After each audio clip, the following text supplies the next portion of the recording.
Hello everyone. In English, we use a pattern was about to pattern එක අපි පාවිච්චි කරනවා මොකක් හරි ක්‍රියාවක් කරන්න හිටියේ කියන එක ප්‍රකාශ කරන්න.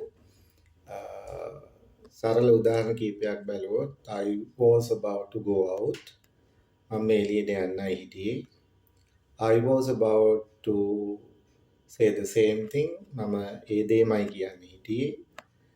I was about to watch a movie. මම ෆිල්ම් එකක් චිත්‍රපටයක් බලන්නයි හිටියේ.